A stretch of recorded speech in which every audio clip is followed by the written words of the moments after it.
into Jurita. Hi, good morning, good morning, good morning, Sharon. I'm still on my phone. Good morning to you, all you wonderful persons out there that's joining us this morning. It's Friday, the 4th You of can take it. February, and we are here once again for FYI, for your information. A lot of things happening right now, a lot of misinformation peddling, so I think it's very necessary that we come to you this morning to clarify, to actually Yes, correct the yes, misinformation yes. and give you the correct information. As you know, Cheryl often say that we do our homework, so we know what we're talking about, and we do not play when it comes to the data. Cheryl, A very good morning to each and every one of you, and we hope that you had a good evening. The night is far spent, and we can only look forward to the day ahead of us. But we trust you guys have had a restful evening.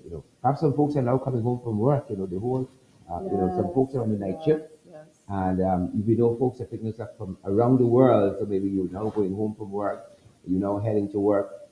Some people might be in a vehicle watching us. One of our colleagues says she was Yeah, she was driving driving yesterday. traffic when she joined us. Probably she's doing the same this morning. So to all the persons that's actually in traffic that's looking at us, just make sure that you observe all the safety precautions when using your phone, that your phone is safely mounted in that vehicle, that you don't have it in your hands. Yeah, yeah. Because not only is it a danger to you, but it's against the law. Yeah. You cannot have any handheld devices. You cannot have any, and that speaks for itself. You can be holding anything in your hand, as your cell phone or otherwise, when driving. So make sure it is mounted. We don't mind you guys watching us, listening to us in the car, Yeah. but ensure that whichever device you're joining us from, that it's mountain. Good to see each and every one of you guys. What kind of week have you had? It is Friday. Believe it or not, it is Friday already. Well, we have today is actually the last day of the debates in Parliament. I know we're going to be a little more rested to deal with the show moving forward. But Sharon, let me tell you, when we get online this morning, I see we got online in 5 minutes short, and I think we need to not do our viewers that because I'm reading the messages right now, and I see good morning, Hilbert Knights. Hilbert Knights is saying, no show this morning. I need company. We're so, happy. We are so happy to be company for you guys. Let us know you're receiving the audio well. We hope you're receiving the visuals well. And we're happy to be here for you guys. We're happy to be company. We say that there's a chair always pulled up here for you guys, and will always be pulled up here. And you guys are welcome around our table, and we're happy that you've invited us into your families. We're going to be touching on a couple of issues this morning, but it is Friday. I mean, January went by so fast. We are now 4 days already into February. Valentine is on the horizon. There is Ah, that, you reminded me of So this. there's all of that. 4 days already into February. We're so glad, really glad to have you guys here with us. Good to see each and every one of you, and guys, that we hope that you share the live stream wherever you guys are picking this up from. I'm looking at myself in the monitor and my head shining. Then share the live stream. We want to see that you guys smash that emoji button as well. We want to see what are the emotions out there on social media. So share that live stream for us. And again, welcome to FYI for your information. FYI. Drill. I want us to, before we get into the actual curriculum misinformation, like I said, a lot of misinformation peddling out there, but before we even get to that, I want us to actually touch on some of the more software things, some of the things that we as a people as Guyanese, we celebrate together, the accomplishment of young people, how well it resonates with everybody, regardless of which part of Guyana you're from. Yep. Everyone likes to see Yep. young people going out there and just doing great, excelling. And I want to draw some attention to the UG valedictorian,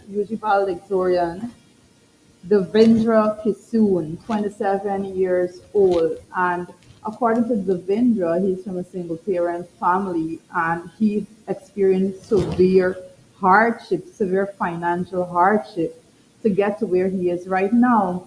And as Guyanese, we understand where he's coming from because we all have these challenges. And I keep saying that we live in a country where the vast majority of the citizens have severe financial challenges. Correct. So we understand this young man's plight and all that he had to go through to actually accomplish. And he is a valedictorian with a 4.0 GPA. And Sherry, you and I both know how difficult that would be to attain. A 4.0 GPA simply means that the Vendra Kisoon got an A in every single course. He got an A in everything. His grade never dropped. He never got a single B. He is a Fantastic, straight A fantastic. student. So congratulations to Devendra Kisoon. I know he's from Luziknan. I know that community will be extremely proud. All of Guyana is extremely proud of you and your accomplishment. We here at FYI, we wish you all the best in your future endeavors, and we encourage you to press forward. And Sherrod, a lot of these stories have been popping up online. I saw Miss Beverly Barrow, and she had a very touching story. Also, at one point, she posted that she was selling food on the road and all of that, but these persons they persevere and they push forward. So, to the persons out there that's struggling, a lot of persons would love to be at the University of Guyana, and they don't have the means of getting there, and a lot of persons are at the University of Guyana, but they are experiencing so many difficulties, especially financial Yeah, challenges. I yeah, remember yep. going to UG, and you get in the bus and you're going up, and the bus is $80. The good old days. It's $80 per passenger in the bus, and we're going. And then one time the buses say that they're going to increase the fare to $100. Some of them was wanted to do $80, while others doing 100. And shared, I could remember for the students in the bus would literally be making change and make sure you got $80 to give to the bus because you don't have $20 Yeah, yeah, extra yeah, yeah, to yeah. to to, to Twenty waste. dollars more, $20 more was a lot, you know, $20 more. And folks, if believe it or not, Jurita and I were on opposing student parties Oh at yeah, UG. We were at opposing student parties. We had a party called Revolutionaries that's Sharon, on not we. campus. That is Sharon Duncan's party, the That was it. That was one of the Revolutionaries. best parties we ever had on the campus. And then there was Jurita them. They had their own party contesting for student I'll have a government. lot to say about this. Tell me when you're not. So we had one of the stronger outfits and we persevered at the polls ultimately. I think that was a little bit of misinformation when it comes to the strongest party ever. What happened is that both myself, Sharon, and our colleague Ganesh Michael, we were all at the University of Guyana at the same time. And what happened is we all three of us were on different parts. We had Yes, our own yeah. parties. Ganesh was student movement. Student factor, if Student I remember Factor. correctly. Student Factor was the name of Ganesh Maibal's party, and then you had Sher Duncan with the Revolutionaries, The and best, the best. then we had the United Students Alliance. You see, Mm-hmm. Alliance. This name Mm-hmm. resonated with me so much that I stuck with it Mm-hmm. throughout my political life. We had the United Students Alliance, and persons out there. Let me tell you, we fought hard to make a mark on campus with our different policies and so. And each of those parties won the election one year after the other. One year it was the Revolutionaries winning, the next year it was the Student Factor winning, the next year it was the United Students Alliance winning, and the margin was always so slim. I Yeah, think when yeah, at one point one yeah, party won by 11 votes, the next time yeah, another party won by 4 yeah. votes because we took a vigorous fight at it. So we've been in politics and all of those things for quite some time, but also the benefits of the students, and I believe that we look forward to seeing more vigorous camp. I think the media was highly Yeah. invested in that But season. but one of the things I want to say that lots of people have negative views of UG and lots of people have positive views. But I want to say to you guys that we've been saying, as we've been saying since the year has started, you know, even if you do nothing with your time and your time is going to pass Yeah. just the same. So why not do something? And if you've been considering furthering your education, I think UG is a good place. That is my own experience of it. You're not going to get everything you want. You're not going to get at any place everything you want. But I think UG is a good place if you want to further your education, if you're looking for higher education. I've had the privilege to have done all my higher education at University of there, and I've always seemed to be going back there. And so UG in my blood, it's in my blood to say the least, I started doing industrial relations and management at UG. I went on to Yes. do communication, red law, and still in the master's program, hustling to get out. But that being said, it's a good place. But one of the stories I'm picking up on is a young lady called, named rather, Crystal Barkley. Now, Dr. Crystal Barkley, I saw her story circulating on Facebook during the course of yesterday. And like Jude, I want to say respect and manners to the valedictorian and also Dr. Crystal Barkley. And her story is equally moving, talking about all of the challenges she would have faced wanting to do a scholarship to Cuba or someplace like that, initially being turned down twice, deciding to go to university and even having a struggle to get into the medical program, always wanted to be a medical doctor and credits her parents for never dissuading her, even though she would have faced a lot of challenges, even to get into the medical program. And I thought it was such a moving story of perseverance of perseverance. And I think too often people tend to give up too easy. There was tremendous You obstacles have to in my stick. own You path, have to greatest path. stick to it. Perseverance, Stick to perseverance. it. And so I want to say respect and manners to Dr. Crystal Barkley and the Valentin and all the other students, all the other, because all of these stories will have Uniqueness. this commonality. You have the pressures you face with student life and trying to get good grades and all of that. But you have to persevere through all of that, guys. You gotta persevere. We gotta persevere. Well, we all have to, and Sharon, I know that sometimes it's very important for us to share our own stories with persons, and like this young man, you had your harps, like you rightly said, I had my difficulties, but at the end of the day, we need to be strong not only for ourselves but to each other as well. And I dare say, we need to check on our friends, check on our relatives that actually in the university, and see whatever little that we can do to assist, even if it's some comforting words, like to just persevere, keep pushing. Those little words means a lot to you Yep. at times, Yep. especially Yep. when you have to be all night studying just to get through those courses and so forth. So we have a lot to be grateful for as a nation for these young people who step forward and they persevere with regardless of what the challenges are. Yep. So respect and manners to all those folks. You all come through. You all come through, and you all deserve the highest of accolades. And congrats to all those persons again who would have been graduating from the University of Ghana. That being said, there are a couple of other things on the agenda for this morning. For instance, we're following up on that Mahaika Bridge Yeah. accident. That Mahaika Bridge accident, and we saw the family just yesterday saying that those persons, the police in particular, is responsible for the death of these young people because the police really and truly did not act appropriately and they're asking for a thorough investigation. I picked up one of the morning papers that even suggested that the police force itself is now saying that the persons who are involved, the police that is, in that high speed chase, should have acted more responsibly. And we'd love to hear some of your thoughts too. Well, not only that, I'm picking up on through one of the online medias that the Mahaika accident. You see, the Region 6 Road Safety Council says the traffic rank should have acted professionally. I know we've been speaking about that. We had former Minister of Home Affairs, we had on cameras Ramjatan speaking about it. And he said there are SOPs, these operating procedures that should be followed. And if they were followed, then we should not have been where we are today with two young lives being lost. Yeah, And yeah, yeah, that's what all of these persons are saying. Like we said, we're going to continue to follow this story very, very closely because we cannot afford yeah. for young people to be out there and your lives being snatched away when it should have been avoided. Yeah. Not could have, should have Yeah. been avoided. But you know what? On the whole, I think we got to be more responsible on the roads Yeah. as road users, whether pedestrians, cyclists, motorists, and all of that. It's only in this country we don't give way to the pedestrians and the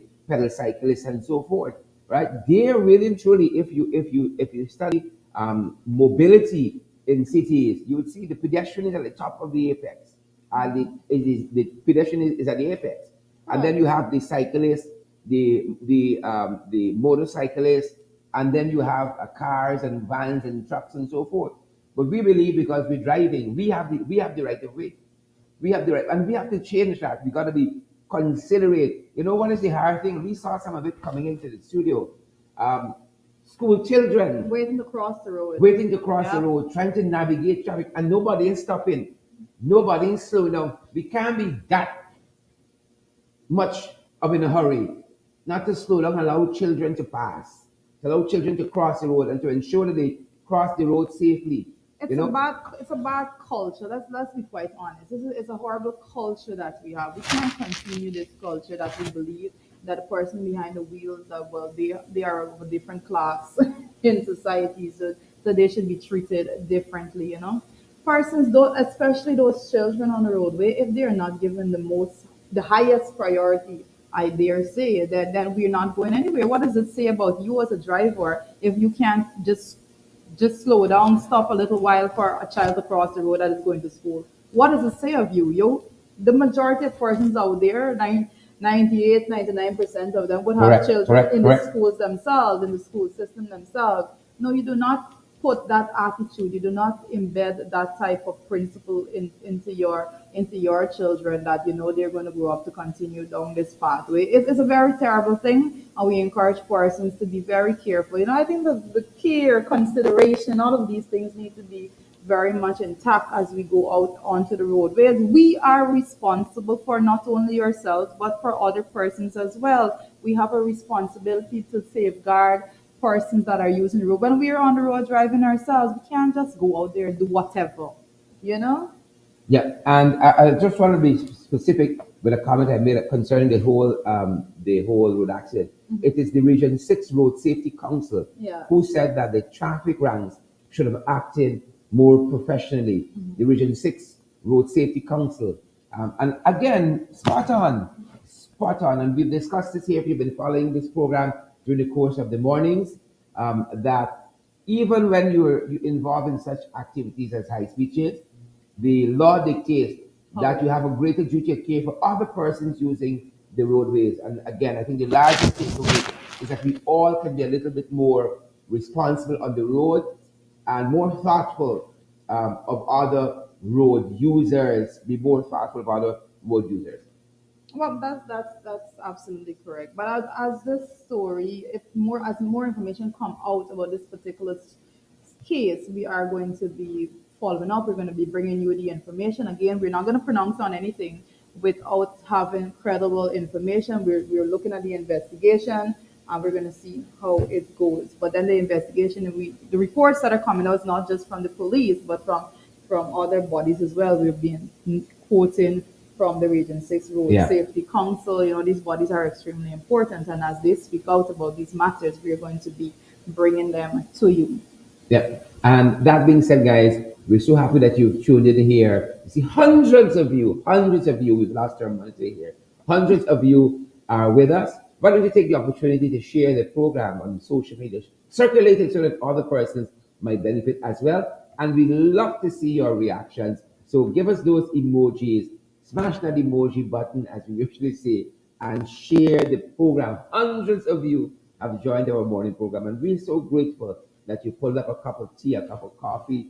Some people, I was walking through the door this morning. I have some plantains getting a little yellow on the counter. Maybe you're having some fried plantains.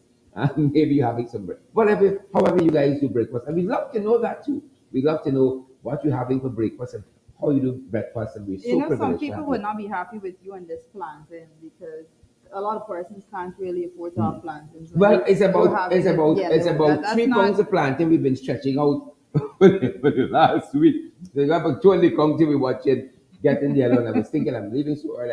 I really have loved to stay and fry them out, but that's just the nature of the business. However, you do breakfast, we're happy to be sharing breakfast with you guys. As we said, like and share the program. And Rita, yesterday there was a press conference on the sidelines of the sitting of the National Assembly, Oh, and you're getting into the misinformation. budget debates are happening there. What's happening there? Well, Sherrod is just going straight into the aspect of misinformation that we said we would have been clarifying later on in the program. And there were several statements that were made. I think you even started last evening in the ring to dissect some of what was said, but a lot of statements, a lot of allegations were levied against person during the course of that press conference, and a lot have been clarified thus far, if I dare say. But some of the things, let me pull up my notes, Cheryl. I'm getting like you. I like to pull up my notes. You gotta be ready with the notes. Right? It's been reported that Guyana could slip further on the corruption index as the AP and UAFC lapses are exposed. That was one of the things that Jagyu said in his press conference yesterday, and it made me remember Ejil actually standing in the National Assembly and saying that that little child, a little boy that was walking from Great Diamond to But Little Diamond. I don't want to presume everybody know who Ejilis or Jagyo is. This is International. the installed vice president of Guyana, and then you have the minister of public works installed. We say they're Yes. installed. We don't believe that they have been elected by the right way and all of that. But that being said, to give you a greater context to what Correct. Ejil means. Yes. So he stood in the National Assembly yesterday as we were going through the budget debates, and he made a reference because Sherrod Duncan spoke before him. So in his rebuttal, his attempt to rebuttal, Sherrod spoke about the little boy having to walk from Great Diamond to Little Diamond, bare feet, looking for food. He's looking for something to eat. And this is a 2022 budget debate that we're speaking about. And Edgel stood up in his defense, and his rebuttal to that was that it was the AP and UAFC fault that that little child have to walk. Today, three budgets in, the PPP, this is their third budget since they assumed office, but he believes that it is prudent for him to say that it was the AP and UAFC's fault that that little child is left to walk there today. So these things And are all three budgets were the biggest, at that time, the biggest budgets ever. That's the But point we're this, making. yeah, but and I said, and I think Amanda even reiterated this whole concept of the biggest budget ever. I said it on one of your show, and I just let it like slide by. That every budget should be bigger than the last. It's only this budget share that is utilizing our oil revenues.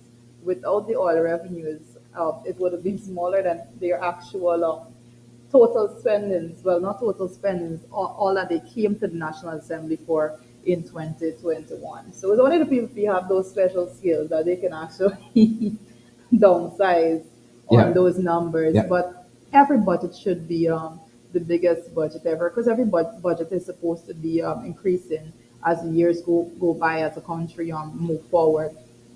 However, it is most ridiculous. I don't think there's no bigger level of misinformation that you can give when you're trying to say that the corruption perception index is actually giving Guyana two rankings worse off because the AP and UAFC's records are being exposed. Almost 2 years ago. As he Almost 2 years said, ago. right? And mind you, these exposures that he's referring to, any of them are yet to be proven. Yeah. Any of them. Yeah. But I think part of it too is listening and reading what the independent commentators are saying. And I think this press conference hurriedly put together yesterday is in response to all of that. They've had such negativity with this budget because I kept hearing Mr. Jagdio saying about the commentators have to look at certain issues in context and all of that. And Sabbath News, to their credit, had a very stinging editorial on this whole issue of the international corruption perception index, where they're saying that this is now you've had a full year of the PP administration and put that squarely at their feet. Yeah. They're now looking back 18 months, 20 months back and say, oh, it's not us, it's those other guys. But however, person, the irony that is brought out is that the same people would stand in National Assembly and anything good that has happened, they're going to be, oh, because since we came into office, we've been doing this, and since we came into office, we've been doing that. But their inability to acknowledge that they have not done anything to end extreme poverty, as in the case of that little child, is something that they do not want to accept. So they're going to say, "Oh, it's the AP and UAFC." But oh, the series, the PAB series is running out fast. That's credit to us, and all of these things. But when it comes to the real issue, the bread and butter issue, they're refusing to acknowledge that it is their poor management, mismanagement of the economy that is creating that environment so that those things are not only predominant in the coastland Sharon, but they're very dominant also in the hinterland communities. Persons are really suffering under this administration because, as another thing that was said at the press conference, is that they don't like to spend on these recurring expenses. Yeah. The Yeah. salaries, the wages, and the salaries, and those recurring expenses don't really excite them. They don't get excited when for public servant salaries are increased and things like that. They don't get excited at all when Yeah. minimum wage goes up by a Yeah. significant number. Those things don't excite them because those are recurring expense. They just push it one side as though it means absolutely nothing to that administration. And one of the things we've been underscoring here on these programs that we do is to get the right information. And you have to read widely if you're interested in current affairs and politics and these kinds of issues.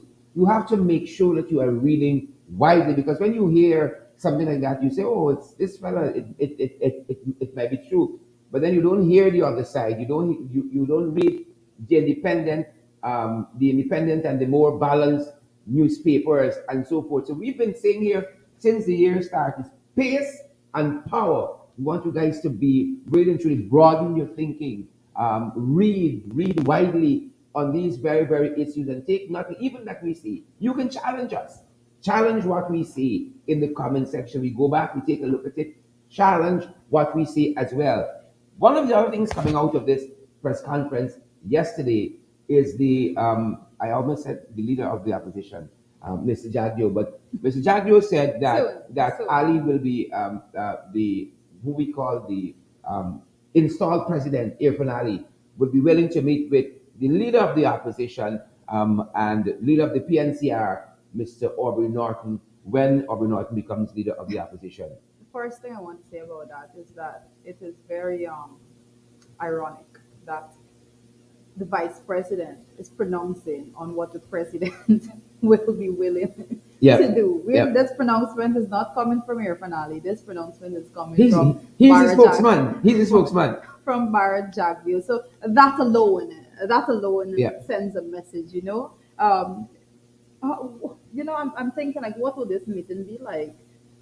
Is this going to be an agenda set by the vice president, a list of things that they should and should not, that if not should Is it a and should photo not op? say? Is it a photo op meeting? What are they meeting for? Well, Constitutionally, yes, they have to meet in a number of areas. This is the leader of the opposition, and whoever is head of state has to meet on a range of issues. But to suggest, and one of the things I find strange, that if you look at the governance hierarchy, the position held by the vice president is superior. It is inferior to that of the prime minister, because the prime not minister in this is the country. first vice president. I'm just saying how it is structured according to law. But the prime minister don't hold any press conferences. He makes no policy statements Prime and all of Minister is that. It's not. quite strange. Prime Minister is not It's quite allowed strange. to hold a press conference. The Prime Minister is Quite not strange. allowed to do that. The Prime Minister, the people have this way in which they do things, especially with the Prime Minister's role, and the Prime Minister basically is just there as a figure. He represents this perceived balance that they want to put out there to Well, the they public. they gotta know what they're doing with Bart Phillips. I'm But just back to saying that it's an meeting, absurdity. back to that statement, that pronouncement that was made that Irfan Ali will be willing to meet with Mr. Norton. Miss Norton is no joke. Miss Norton is not going there to sit down and play. Miss Norton has been on the ground. He's been talking to the people. His focus is to represent the people, right? So this is not no photo of Mr. Norton. I haven't I can't pronounce on anything for Mr. Norton, but I know anything that Mr. Norton is engaged in would be to represent the people, the ordinary As he Ghanaians, should. those recurring As he should. expenses. Anybody got time with photo ops? Anybody can have photo ops. Exactly. So we're yet to see how that manifests itself. However, I dare say that I see this as the Vice President Jagio. I see this as him trying to find a little way. There's this little break right now with Mr. Harman's resignation as leader of the opposition. So there's just a little break now for him to get back his footing with the international community because, like you just said, they are constitutional requirements that the president and the leader of the opposition must meet on, and they have not been meeting. So in order, I think that he's using this opportunity with this little gap to slide in to try to save face with the international community and actually say, well, oh yeah, we weren't just willing, we were not willing to meet with the previous person, but we were willing to meet with the next person. So we're Yeah. gonna look and see I how think this some of it manifests too. I think itself. some of it too is trying to distract from this budget here, trying to distract because I think That's if impossible. they're reading social media well, nobody likes this budget. Nobody likes this budget. Even supporters of the ruling party, they don't like this budget. Why? Because it isn't people centered. There is nothing in this for the people. You read the letter columns on a daily basis, you can see they talk. Just this morning, the letter columns, littered with people saying this is a budget for the big boys, that kind of thing. Nothing is in this for poor people. Right? There's nothing in there to end poverty. There's nothing in there to address poverty, the poverty situation altogether. They put these nice terminology in place like semi transformatory budget, and for who? For who? Who is whose lives are going to be transformed after this budget has been fully implemented? Throughout the course of 2022, who is going to be living better off? And that's the question we've been asking. And they repeatedly, minister after minister, stand in the National Assembly and try to convince us that when they give the resources to the big boys, then eventually we're going to benefit from it. One of the things I want to say also about what Edgel stood up in the Bishop Edgel, Bishop, he's a bishop, stood up in the National Assembly yesterday and said, if persons would recall, for persons who don't know this, whilst the APNUAFC was in office, David Patterson was at the Ministry of Public Infrastructure. Now they call the Ministry of Public Works. David Patterson was going throughout the length and breadth of this country, and he was doing a lot of projects that included infrastructure, road work, and bridges and so forth. The APNUAFC administration had a very balanced system in place where they Mm-hmm. were not just heavily invested in the Mm-hmm. capital project, but they balanced the capital project with what Dahlia said. I'm going to keep using this terminology, Mm-hmm. recurring expenses. Mm-hmm. Mm-hmm. We had a very balanced system that in which public servants, even without all resources, public servants knew that when the budget is reading, everybody is glued to their television screens. Everybody's reading the newspaper next morning because everybody knows that there would have been an announcement that public servants, this is what's coming for you. Yeah. This is the Yeah. goodies for you. During that period, the PPP took it upon themselves to go into communities that were getting roads and so that the people were getting salary increases. And they told the people, you can't eat road. Interesting. Very interesting. But yet Interesting. yesterday, and I said this before, Sharon, I said this budget is going to have the PVP on a campaign through this country, convincing people and teaching them how to eat road. Yesterday in the National Assembly, Bishop Edges stood up and said that weird say you can't eat road. We were reminding persons what they were saying. We weren't saying that, we were reminding persons of their campaign mottos when they were heading up to the 2020 election, and that's what they said. But yet he stood up and said, "You may not be able to eat roads, but the roads project is going to be able to create a pathway to feed you." Interesting. Interesting. The same people, Interesting. they do these Interesting. things. Yeah. I know Amanda have a legal terminology that she used. I can't recall. Interesting. And coming out of this, some of the PR work that they've been doing to try to push back against the negativity of this budget is to try to distract. And for instance, one of the things we saw done recently, interestingly, folks, interestingly, is to say that the former Minister of Natural Resources, Ah, that his wife was part of signing up, was a signatory to one of the oil contracts. Now, before we show you some of the graphic on that, um, when the government installed, albeit as we say, were campaigning, they would have talked about how they are going to renegotiate the ExxonMobil oil contract when they come in. Now, the sitting government of the day, they have gone in a different direction by saying they are not going to go this way in terms of renegotiating that contract. But again, now trying to distract from their own policies by saying, hey, look, the former minister, Raphael Trotman, who is the chairman of the Alliance for Change, his wife was part and parcel of signing off on these oil deals. Well, Mr. Trotman responded recently, and this is part of what he said. We want to read it for you here. The guys are going to put it up for us. You get a chance to see what he said on social media. Pull up full screen for us so the guys can see. We tell you, Dispel the we do our misinformation. homework here, guys. We do our homework. Give us an indication if it's up. We do our homework here, and this is part of what Mr. Trotman responded on social media by putting out a document there to show that his wife wasn't any part of signing on any signatory to this contract, this document here that was suggested in the media. But instead, he said that the Guyana Exxon and Hess, this PSA, is a document of public record. This is Mr. Trotman's words. Is a matter of public record. The signatures and witnesses speak for themselves. Teresa Trotman, right, who is his wife, was never a witness at its important signing. The truth always stands out. This is Mr. Trotman's word on social media. Again, he says the Guyana Exxon Hess PSA is a document of public record. The signatures and witnesses speak for themselves. Teresa Trotman was never a witness at its important signing. The truth always stands But out. that I want before you take that down, Sherry. You know what you something that I must point out is that Trotman not only put Teresa Trotman, he put me game right because that's her surname before.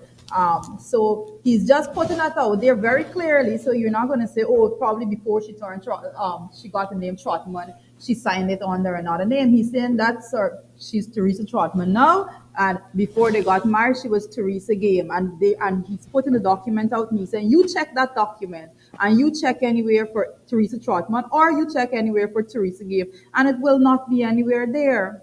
So these are the kind of misinformation that is put out there. That was one of the misinformation that was put out yesterday Yeah, at that yeah, press conference, and I'm happy that Mr. Trotman was so swift in his response. Again, thanks to social media. This is the information age. Persons yeah, are not yeah, persons are definitely not um, needy yeah. when it comes to having to wait 2 3 days to see if a newspaper finds something and publish it. It's like the click Yeah. of your finger, you're good to go. And that is why, as the guys come back to us, that's why we say, and we invite you guys to share the program.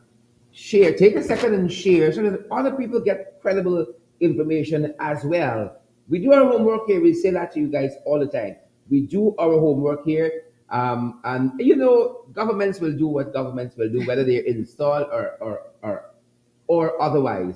Try to distract from the negativity with some policy they're trying to implement. In this case, it's a very poorly constructed budget. Nothing in it from our standpoint for the poor people of this country, for the needy people of this country, and especially when you put it against the backdrop that it's the first budget that's utilizing our Well, oil resources. And so it was good to see Mr. Troutman out and in fighting form, putting the information out there. You see, if you don't have accurate information, you will make bad decisions. And it's not only in politics, in your whole life. If you are going from a place of inadequate information, bad information, or lack of information on the whole, you're not going to make some decisions at all. You're not. well, and Sharon, I think Sharon Duncan, and I always have to keep reminding persons, Sharon play a very crucial role right now in society when it comes to actually clearing up misinformation You're and too bringing kind, Judy. You're and, too kind. bringing the very accurate information to persons. Because let's look at it very frankly. Had you not been here, you were on the program last night. You started clearing those misinformation up since last night, and then you're back here this morning. You'll be back on this midday, and you're dissecting what was said. Had you not been doing that, then you would have had all of these misinformation being pushed out there into the public as credible information. And we had a lot of years prior to 2015. when those things were happening with nobody to actually fight and combat and to say, well, this is not so. I always remind persons it was on the coalition, that period from 2015 to 2020, that everyone found their voice and everyone was out there and they're scrutinizing things and they're critiquing to the best of their ability, some constructive, some not so constructive. But hey, persons critique, that's their freedom in the country that we live in. That's the environment that was created. But when it was 2020, August of 2020, I said from the very beginning that that was going to be a fight the PP was going to have. They were going to fight to try to break down that guardrail because that is the most powerful guardrail when it comes to democracy. We're going to speak about guardrails of democracy, but when it comes to freedom of expression and access to information, now those are the guardrails that we need to keep in Correct. check. Correct. And Correct. persons out there have been fighting. People are not giving up. And we're here in 2022 and we have sources like Sherrod Duncan and so many other persons that go out there and they make sure that they do not allow misinformation to get into your head without people coming and saying, well, that's not what it was. This is the evidence of otherwise. Noted, we did not come this morning and say, well, that was said yesterday in the press conference about Mr. Trotman's wife being a signatory on that document. We didn't come and say that. No evidence was provided Yes. yesterday in the press Correct. conference. It was just said, but we came this morning and we said, this is the document. We presented the evidence that it is not so. And that's the only way you could combat the misinformation that is out there. But the other thing I think is of equal note that is not left for Jurita alone or myself or the opposition, but it's to all of us to combat misinformation. And that's why we asked you guys to share the live program so that other persons can see. Because, for instance, somebody comes up to you and say, hey, did you know Chapman wife just sign off on that thing too? Yeah. Right? You're able to say, no, no, no, take a listen here. We look at the document here. Look at the document here, and you correct that one time. That's the power of social media. You understand us? To edit, to check people in real time. That's the power of social media. That being said, Juita, that being said, we've been talking about the kinds of contributions that have been made in the National Assembly towards budget. I shouldn't have my hands here, but it feels so comfortable. About the kinds of contributions that are being made and how disappointed we are that we aren't benefiting as an opposition from hearing the full menu, if there are any, of measures that constitute their policy on any particular issue. Because these ministers, all of them we believe are installed, they come and they talk about everything else under the sun besides what they're supposed to be talking about, elucidating on policies that they have put in place, perhaps how well those policies have worked, and perhaps what policies are coming up and that are going to be engaging these funds of the national budget towards their execution. Right? And Charles Ramson is one such person who, this is his third budget presentation as a sitting minister. And maybe I was biased to say that it really lacked substance, all of his presentation. And I would have expected, I have a high expectation. It might be not an unnatural expectation, but You fighting for words, whatever Sharon. the case, of a Queen's College student, Oh my right? gosh. It might have been an unrealistic expectation. I don't think so of mine because we understand Queen's College student because of the rigorous learning that they undertake. They're worth their salt, right? They are pedigree. But Charles Ramson disappoints every time to live up to that expectation you have when you listen to his contribution. But don't take our word for it. Don't take our word for it. This is Starbuck News in its editorial just this morning, right? Look at what Starbuck News wrote about Charles Ramson and his presentation in National Assembly. We do the homework here. We do our homework here so we can bring you guys the credible information. Let's take a look at what he wrote. This is Starbuck News. This is an app new AFC. You know if Charita said it, or I say I it, did you might say say that we're biased. But this is Starbuck News. Their editorial is titled Culture and the Budget. The header for the editorial is Culture and the Budget. It's today. One looked in vain for any comprehensive contribution from the Minister of Culture, Youth and Sports, Charles Ramsden, during the budget debate on cultural matters.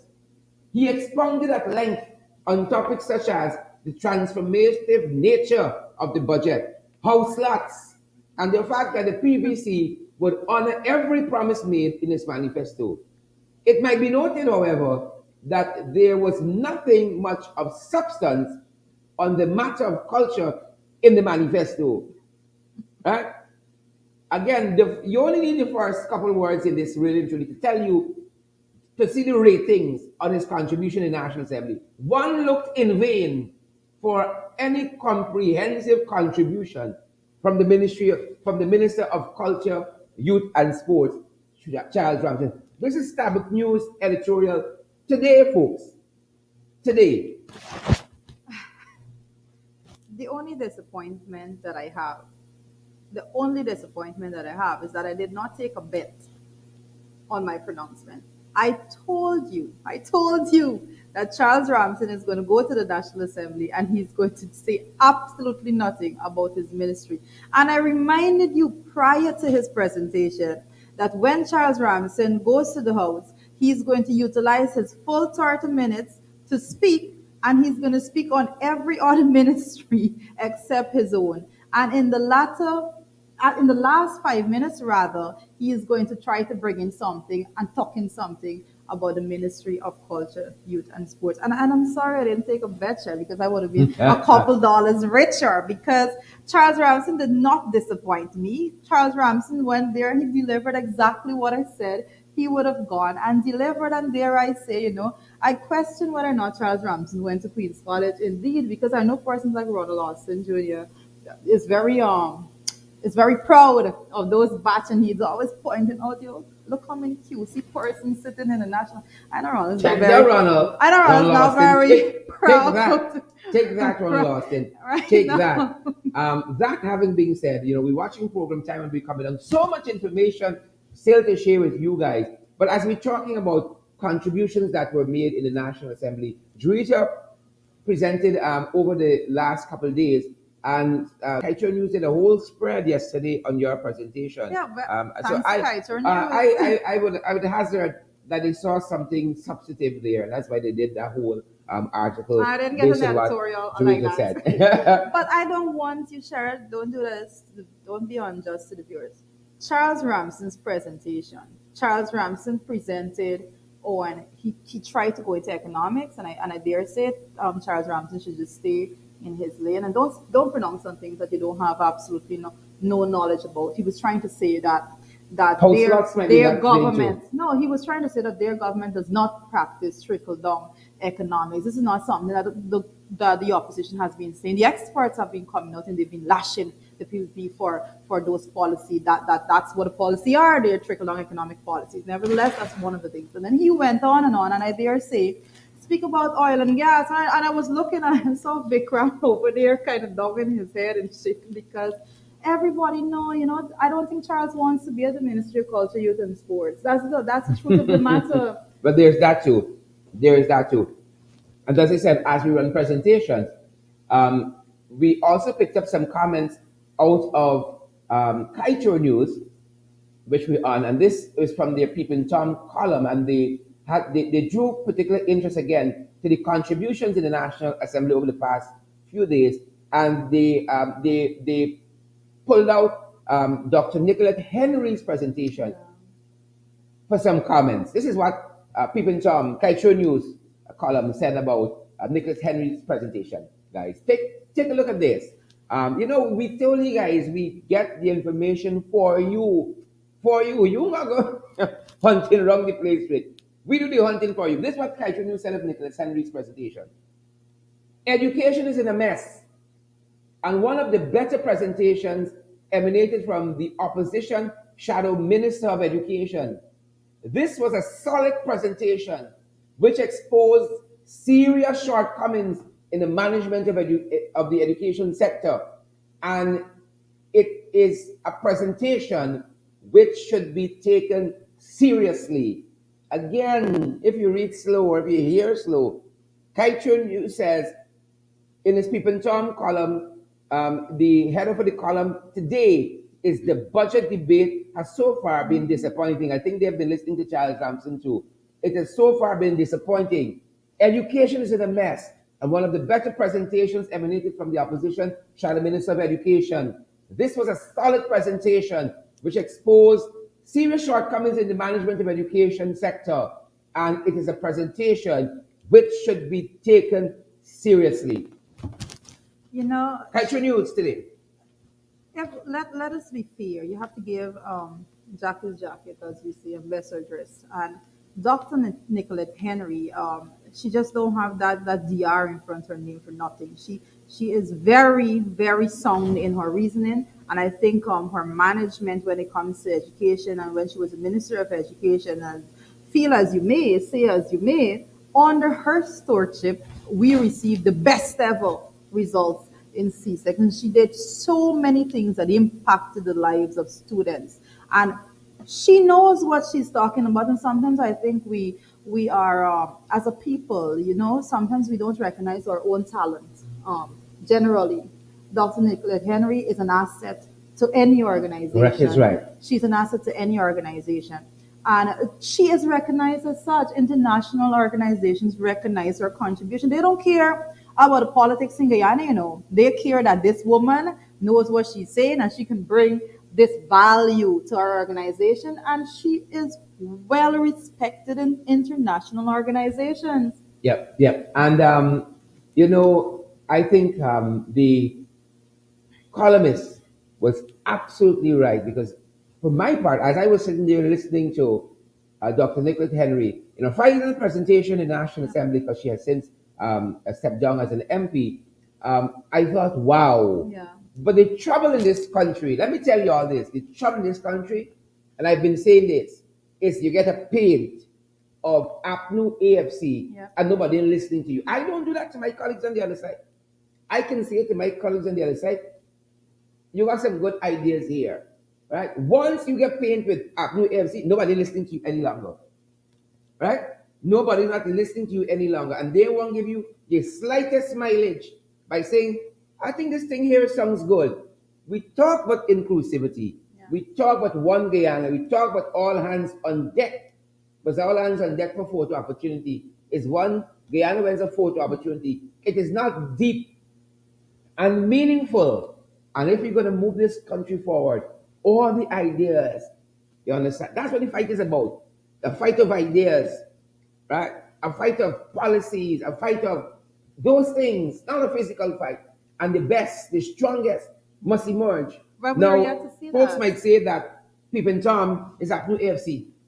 What Pippin Tom has done a number on us over the Yeah. years. So Yep. there Yep. is that all. So that's why we need, and I said, just like I said before, it is absolutely necessary that those are the guardrails of democracy that we need to secure. Because Pippin Tom could come, and he came when we were in office and he said the AFP and UAFC this and that and all of that. But that is the right and that is column and that's media and that's what we have to protect because that Correct. is what actually gives us the democracy that we should be so that we want to be proud of, right? So we encourage those things. We encourage those columnists and so to continue doing what they're doing. And Nicolette Henry is due the respect that they are Respect and giving to manners, her. Nicolette Henry. She is due the respect that Respect they're and giving to manners, her. right? I just want to ask our one of the guys behind here, Dave. So show us the back end of the program so we can see some of the guys who are commenting. Show us the back end of our program so we can see and give a shout out to some of our viewers watching us around the world. We love to call your name because folks,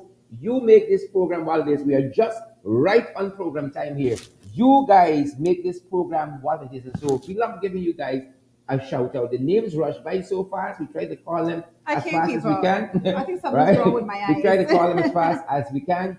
But you guys make the program what it is. We cannot do these programs without you. They exist because we know how much you value good information. And so, again, as the guys get it up for us, we invite you guys to partner with us so that we can continue to build our programs. We want to have more of this happening on your behalf. We are powered by you guys. All of what we do is powered by you folks. So thank you very much. I see Pamela uh, Sancherine is with us. Winston Henry. Lennox Anderson is with us as well. Sheena Hazel, we see you. Kenneth Dennis and Winston Henry. All of you fantastic folks. Is it Surhan Ramsarup? Surhan Ramsarup and Sandra Williams.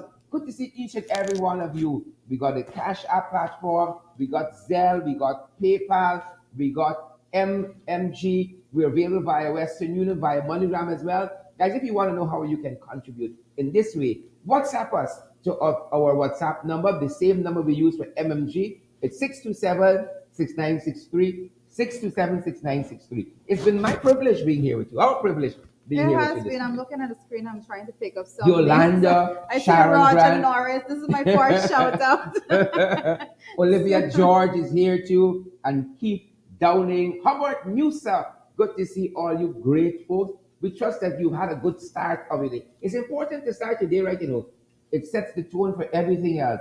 Some people listen to instrumental music in the morning. Yeah. Some Some people people are do listening to some gospel. gospel music, an inspirational speech on YouTube, and all of that. Start your morning right. It sets up your day for other successes and other wins. Start your morning right. Don't let anybody vex you.